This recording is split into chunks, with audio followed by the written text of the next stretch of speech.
ಕಾವೇರಿ ನೀರು ನಿರ್ವಹಣಾ ಪ್ರಾಧಿಕಾರ ಪ್ರತಿನಿತ್ಯ ತಮಿಳುನಾಡಿಗೆ 3,500 ಕ್ಯೂಸೆಕ್ ನೀರನ್ನು ಹರಿಸಬೇಕು ಅನ್ನುವಂಥ ಸೂಚನೆಯನ್ನು ನೀಡಿದೆ. ಇದು ಮಂಡ್ಯದ ಅನ್ನದಾತನಿಗೆ ಆಘಾತವನ್ನು ಉಂಟು ಮಾಡಿರುವಂಥದ್ದು. ಇನ್ನು ಮತ್ತೊಂದು ಕಡೆ ತಮಿಳುನಾಡಿಗೆ 3,500 ಕ್ಯೂಸೆಕ್ ನೀರನ್ನು ಪ್ರತಿನಿತ್ಯ ಬಿಡಲಿಕ್ಕೆ KRS ಜಲಾಶಯದಲ್ಲಿ ನಿಜಕ್ಕೂ ನೀರಿದೆಯಾ ಅನ್ನುವಂಥದ್ದನ್ನ ರಿಯಾಲಿಟಿ ಚೆಕ್ ಮಾಡಲಿಕ್ಕೆ ನಾನಿವತ್ತು KRS ಜಲಾಶಯಕ್ಕೆ ಆಗಮಿಸಿದ್ದೀನಿ. ನೀವೀಗ ದೃಶ್ಯದಲ್ಲಿ ಗಮನಿಸ್ಬೋದು. ನಾನೀಗ KRS ಜಲಾಶಯದ ಹಿನ್ನೀರಿನ ಪ್ರದೇಶದಲ್ಲಿರುವಂಥದ್ದು ನೀವು ದೃಶ್ಯದಲ್ಲಿ ಗಮನಿಸ್ಬೋದು. ಸಾಕಷ್ಟು ಭಾಗ ನೀರೇ ಇಲ್ಲದೆ ಖಾಲಿಯಾಗಿ ಕಾಣ್ತಾ ಇರುವಂಥ ದೃಶ್ಯ ಎಲ್ಲ ಕಡೆ ಕಾಣಸಿಗ್ತಾ ಇದೆ. ಅಂದರೆ KRS ಜಲಾಶಯದ ಗರಿಷ್ಠ ಮಟ್ಟ 124.80 ಅಡಿಗಳು. ಇವತ್ತಿನ ಪ್ರಸ್ತುತ ಡ್ಯಾಮ್ನ ಲೆವೆಲ್ ನೋಡೋದೇ ಆದರೆ 91 ಅಡಿಗಳು ಅಷ್ಟೇ ನೀರು ಇರ್ತಕ್ಕಂಥದ್ದು. ಕಾವೇರಿ ಜಲಾನಯನ ಪ್ರದೇಶದಲ್ಲಿ ಈ ಬಾರಿ ವಾಡಿಕೆಯಂತೆ ಮಳೆ ಆಗಲಿಲ್ಲ. ಹೀಗಾಗಿ KRS ಜಲಾಶಯಕ್ಕೆ ನೀರು ಕೂಡ ಸಾಕಷ್ಟು ಪ್ರಮಾಣದಲ್ಲಿ ಬರಲಿಲ್ಲ. ಹೀಗಾಗಿ KRS ಜಲಾಶಯ ಬರದಾಗಿರುವಂಥದ್ದು ನೀವು ದೃಶ್ಯದಲ್ಲಿ ಗಮನಿಸ್ಬೋದು. ಗೇಟ್ಗಳು ಮತ್ತು ಬಂಡೆ ಕಲ್ಲುಗಳು ಎಲ್ಲವೂ ಕೂಡ ಕಾಣಸಿಗ್ತಾ ಇದೆ. ಈಗ ಪ್ರಶ್ನೆ ಕಾಡ್ತಾ ಇರತಕ್ಕಂಥದ್ದು, ಇಂಥ ಸಂದರ್ಭದಲ್ಲಿ ಡ್ಯಾಮ್ನಲ್ಲಿ ನೀರು ಇಲ್ಲದೆ ಇರುವಂಥ ಸಂದರ್ಭದಲ್ಲಿ ತಮಿಳುನಾಡಿಗೆ ಯಾವ ರೀತಿ ನೀರನ್ನು ಹರಿಸ್ತಾರೆ ಅನ್ನುವಂಥ ಪ್ರಶ್ನೆ ಈಗ ಎದ್ದಿರುವಂಥದ್ದು. ಇದರ ಜೊತೆಗೆ ರೈತರು ಕೂಡ ಸಾಕಷ್ಟು ಆಕ್ರೋಶವನ್ನು ವ್ಯಕ್ತಪಡಿಸ್ತಾ ಇದ್ದಾರೆ. ಯಾಕಂತಂದರೆ ಸರ್ಕಾರ ನಮಗೆ ಬಿತ್ತನೆಯನ್ನು ಮಾಡಬೇಡಿ ಅನ್ನುವಂಥ ನಿಟ್ಟಿನಲ್ಲಿ ಹೇಳಿಕೆಗಳನ್ನು ಕೊಡ್ತು. ಹೀಗಾಗಿ ನಾವು ಬಿತ್ತನೆಯನ್ನು ಮಾಡಲಿಲ್ಲ. ಆದರೆ ತಮಿಳುನಾಡಿನ ರೈತರಿಗೆ ನೀರನ್ನು ಕೊಡಬೇಕು ಅಂತ ಏನು ಪ್ರಾಧಿಕಾರ ಏನು ಸೂಚನೆಯನ್ನು ಕೊಡ್ತಾ ಇದೆ, ಇದು ಎಷ್ಟರ ಮಟ್ಟಿಗೆ ಸರಿ ಅನ್ನುವಂಥ ಪ್ರಶ್ನೆಯನ್ನು ರೈತರು ಮಾಡ್ತಾ ಇರುವಂಥದ್ದು.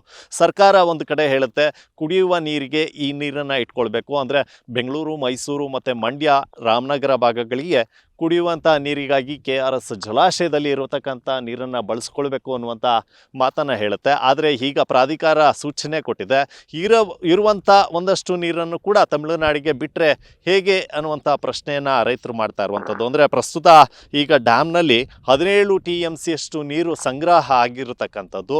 ಇಂಥ ಸಂದರ್ಭಗಳಲ್ಲಿ ಪ್ರತಿನಿತ್ಯ 15 ದಿನಗಳ ಕಾಲ 3,500 ಕ್ಯೂಸೆಕ್ನಷ್ಟು ನೀರನ್ನು ತಮಿಳುನಾಡಿಗೆ ಹರಿಸಿದ್ರೆ ಅಲ್ಲಿಗೆ 4.5 TMC ಅಷ್ಟು ನೀರು ಖಾಲಿಯಾಗುತ್ತೆ. ಇಂಥ ಸಂದರ್ಭದಲ್ಲಿ ಡ್ಯಾಮ್ನಲ್ಲಿ 4.5 5 TMC ನೀರೇನಿದೆ ಅದು ಡೆಡ್ ಸ್ಟೋರೇಜ್ ಆಗಿರುತ್ತೆ.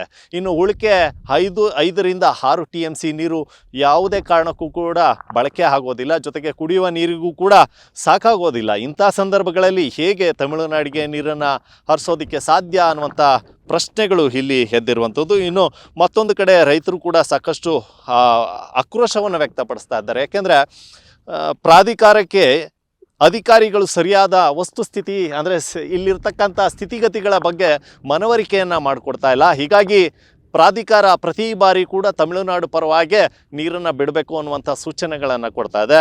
ಕರ್ನಾಟಕದ ಪರವಾಗಿ ಇದುವರೆಗೂ ಕೂಡ ಒಂದೇ ಒಂದು ಆದೇಶವನ್ನು ಕೊಟ್ಟಂಥ ಉದಾಹರಣೆಗಳು ಇದುವರೆಗೂ ಇಲ್ಲ. ಹೀಗಾಗಿ ಅಧಿಕಾರಿಗಳು ಇಲ್ಲಿ ಪ್ರಾಧಿಕಾರಕ್ಕೆ ಮನವರಿಕೆಯನ್ನು ಮಾಡಿಕೊಡುವಂಥ ವಿಚಾರದಲ್ಲಿ ಎಲ್ಲೋ ಒಂದು ಕಡೆ ಎಡುತ್ತಾ ಇದ್ದಾರೆ ಅನ್ನುವಂಥ ಆಕ್ರೋಶಗಳನ್ನು ಕೂಡ ಇಲ್ಲಿನ ರೈತರು ವ್ಯಕ್ತಪಡಿಸ್ತಾ ಇರುವಂಥದ್ದು. ಸದ್ಯಕ್ಕೆ ಈಗ ಸರ್ಕಾರ ತಮಿಳುನಾಡಿಗೆ KRS ನೀರನ್ನು ಹರಿಸುತ್ತಾ ಅಥವಾ ರೈತರು ಏನು ಮನವಿಯನ್ನು ಮಾಡ್ತಾ ಇದ್ದಾರೆ ಅಂದರೆ ಯಾವುದೇ ಕಾರಣಕ್ಕೂ ಕೂಡ ತಮಿಳುನಾಡಿಗೆ ನೀರನ್ನು ಹರಿಸಬಾರ್ದು ಅನ್ನುವಂಥ ಆಗ್ರಹಗಳನ್ನು ಏನು ಮಾಡ್ತಾ ಇದ್ದಾರೆ. ರೈತರ ಆಗ್ರಹಕ್ಕೆ ಮಣಿಯುತ್ತಾ ತಮಿಳುನಾಡಿಗೆ ನೀರನ್ನು ಬಿಡದೇ ಇರುತ್ತಾ ಅನ್ನುವಂಥದ್ದೇ ಇಲ್ಲಿ ಕುತೂಹಲಕ್ಕೆ ಕಾರಣವಾಗಿರ್ತಕ್ಕಂಥದ್ದು. KRSನಿಂದ ಸುನಿಲ್ ಗೌಡ, ನ್ಯೂಸ್ 8.